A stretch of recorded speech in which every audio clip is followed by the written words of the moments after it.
Shalom, shalom, tzadikim, tzadikot. On continue notre découverte des halachot du Ben Ishraï pour mieux comprendre les minagim des mikbali, mais aussi les bases du Nusa Afriki. On est dans la Shana Shniya, tout ce qui est lié à Shabbat. Dans son livre, le Hakadosh Sharakavanot spécifie dans le couche Shabbat qu'il est primordial de s'habiller de couleur claire le Shabbat, à savoir blanc ou crème, qu'il faut totalement proscrire les couleurs sombres dans le noir. Ces raisons relèvent de la mystique juive, c'est très profond. Si vous voulez avoir certaines idées, n'hésitez pas à aller voir les cours sur le Shabbat dans notre chaîne YouTube, Chief Rabbinate of Africa, Grand Rabbinat d'Afrique, vous aurez quelques réponses. Autre règle, quand on arrive au moment de Hamotzi, la bénédiction du pain, le vendredi soir ou le samedi matin, il faut savoir que 12 pains doivent toujours être trouvés sur votre table, y compris la Seudat Shlishit.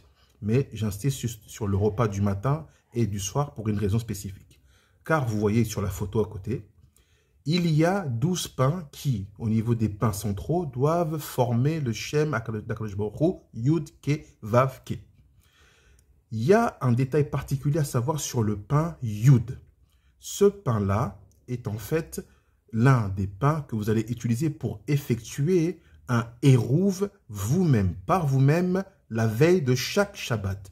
Le Ari Akadosh insiste. Chaque juif doit procéder par sa propre personne à la création d'un hérouv tous les Shabbats et ne pas compter sur le hérouv que vous ne voyez pas en fait, qui serait fait par la ville d'année en année. Comment on procède? Il faut prendre 2 pains. Un qui sera pour le hérouv Mevuot, Chétoufé Mevuot. On connecte les chemins. Parce que vous savez qu'on ne peut pas se déplacer où on veut, en dehors d'un espace spécifique. Donc, on connecte les chemins. Ça, c'est le pain qui sera mis à la place Yud le vendredi soir. Le deuxième pain, on fait Chétoufé Chatzerot. On connecte les cours privés parce qu'on va faire une extension des cours privés pour pouvoir se déplacer de manière plus large. Ce pain-là sera le pain Yud du Shabbat matin. Il est essentiel de prendre ces 2 pains et de dire la bénédiction Al Mitzvat Eruv et le Yiraton qui vient par la suite.